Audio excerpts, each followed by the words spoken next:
Hello, everyone. This is a Friday evening, and I'm here to provide a quick 2-minute demo of an automation that I worked on and learned this week. So this is a agent that is kind of has a few capabilities up its arsenal. So it can be accessed in this instance through a Telegram chat, which I shall show you shortly.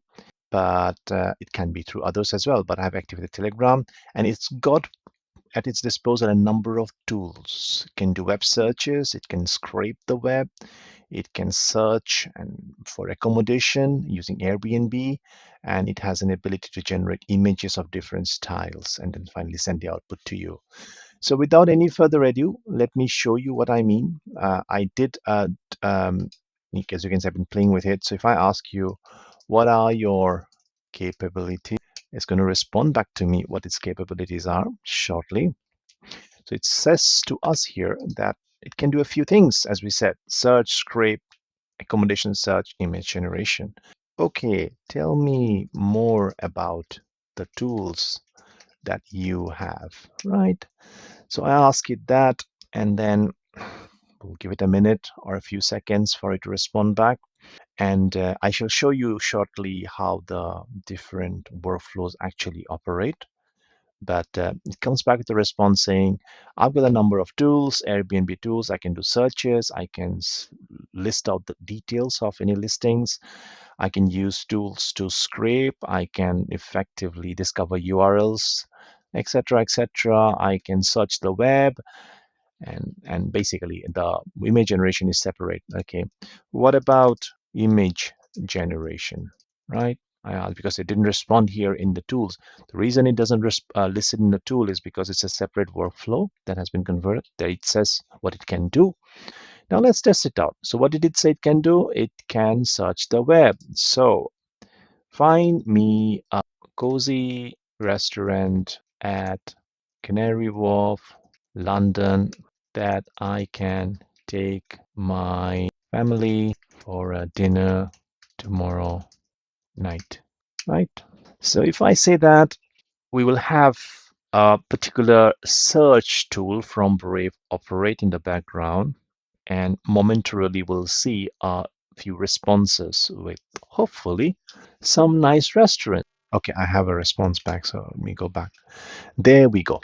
So it's come back with a list of restaurants. So Fraser's Hospitality, London with Littles, where to eat. Oh, that looks nice. A family-friendly Mexican street food, sourdough pizza. Well, I might actually go for, well, let me have a look at it. Or Canary Wharf Eating Dictionary. Okay, let's have a look. Okay, it's actually come back with some options which I can search. So this is a showcase of search capabilities. Let's do something else. Let's try and see what else can it do. Did it say it said it could scrape a website? So I would say scrape Microsoft.com for me, right? If I do this, what will happen is it is actually going to scrape the web. I'm using this tool in the back end effectively. And if I go to playground, playground pricing, dogs, extract, just come back with something saying that it has successfully scraped. It includes promotional. It's not told me where it is. There is some improvement I have to do about this, but I will show you exactly where it is. So if I go back to the editor and then go back to executions, what I will see here is this item here, which is the current one. 20 seconds is what it took. And if I look at the so the green arrows show how the flow has operated. So from my instruction, the agent has called the firecrawl execute tool. In here, as you can see, there is a load of data, Microsoft, and then on this side is all Microsoft scrape data. This is the web scraping that you can see here. You can see it in JSON format as well. Yeah, I need to make some changes for this data to really go back into Telegram, which it hasn't. It just come back with a high level view of that it has done it. It hasn't really given me the details of it. So I need to figure out why it hasn't done that. It's probably because I am only getting this output here. We need to figure that out. Nevertheless, the next one that I wanted to showcase here is the capability around accommodation search. So I said, find me accommodation at Milan for 2 nights starting tomorrow, right? So if I do this, it's going to invoke another execution. And that execution is effectively, has it already completed? No, it's this one, it's running. And once it runs, you will see that it invokes a particular tool, Airbnb tool, that does searches using Airbnb. So here you see Milan for 2 nights. It's come back with a few options, 4.75 rating out of 5. If I look at the first one here, you will notice that this is indeed 37 Gem Giunco and Castello 5-minute walk in Milan. So it's actually done something useful here. Then the next one, which is quite fun actually, is the capability of image generation. So to give an idea, it's like create an image of an English medieval town. Okay. If I ask it that, it is going to ask me, this is very interesting, for a style for the image. So I've given a prompt that I want a medieval English village, but in what format do you want? So say I want AI dystopia as an image style and I submit it. When I submit this, it is going to process here and it's working here, as you can see. It's going to come back with an image. So this is the style, actually, AI dystopia, one at the bottom. But that style has been imposed on this image that you can see here, which is an English town. It's very recognizable English town, but it's just applied this style into it. Now, to show you how that is different, how that comes up different for other styles, I'm going to send the same prompt here in the Telegram message. And I'm going to say, in this instance, we're going to choose a different style. Okay. So we're going to go here and say, let's select vivid, well, let's say hyper surreal escape as an option. So when you do that, we are going to hopefully get back a new image. So this is the new style, right? And that kind of surreal, it's more real actually, that's been generated. So you can see when I selected a different style, earlier style, it was this one. Now the style is this one. I'll show you more is if I apply the same command, this time we're going to select another style, and that style is going to be vivid pop explosion. It's a different style, right? And we're going to submit it. When we submit this, we will see shortly this style applied on that image. So there we go.